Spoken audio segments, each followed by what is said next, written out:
chapter 9. Now the first covenant had regulations for worship and also an earthly sanctuary. A tabernacle was set up. In its first room were the lampstand and the table with its consecrated bread. This was called the holy place. Behind the second curtain was a room called the most holy place, which had the golden altar of incense and the gold-covered ark of the covenant. This ark contained the gold jar of manna, Aaron's staff that had budded, and the stone tablets of the covenant. Above the ark were the cherubim of the glory, overshadowing the atonement cover. But we cannot discuss these things in detail now. When everything had been arranged like this, the priests entered regularly into the outer room to carry on their ministry. But only the high priest entered the inner room, and that only once a year, and never without blood, which he offered for himself and for the sins the people had committed in ignorance. The Holy Spirit was showing by this that the way into the most holy place had not yet been disclosed, as long as the first tabernacle was still functioning. This is an illustration for the present time, indicating that the gifts and sacrifices being offered were not able to clear the conscience of the worshiper. They are only a matter of food and drink and various ceremonial washings, external regulations, applying until the time of the new order. But when Christ came as high priest of the good things that are now already here, he went through the greater and more perfect tabernacle that is not made with human hands, that is to say, is not a part of this creation.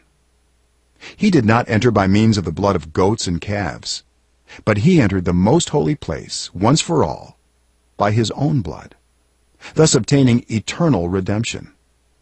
The blood of goats and bulls and the ashes of a heifer sprinkled on those who are ceremonially unclean sanctify them so that they are outwardly clean.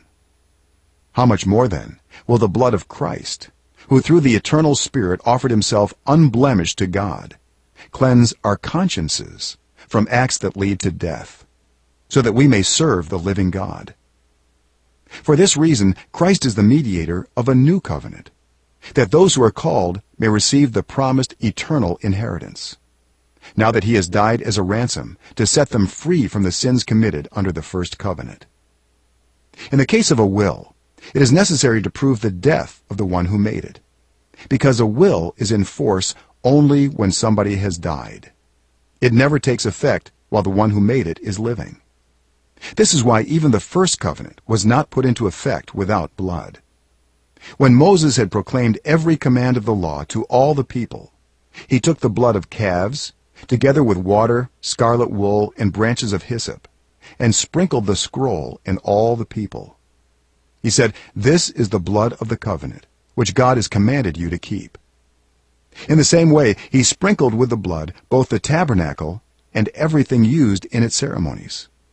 In fact, the law requires that nearly everything be cleansed with blood, and without the shedding of blood, there is no forgiveness.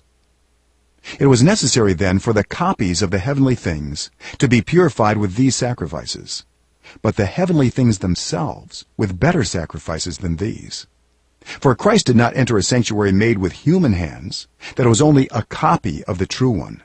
He entered heaven itself, now to appear for us in God's presence. Nor did he enter heaven to offer himself again and again, the way the high priest enters the most holy place every year with blood that is not his own. Otherwise, Christ would have had to suffer many times since the creation of the world.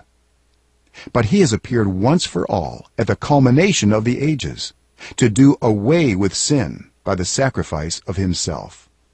Just as people are destined to die once, and after that to face judgment, so Christ was sacrificed once to take away the sins of many, and he will appear a second time, not to bear sin, but to bring salvation to those who are waiting for him.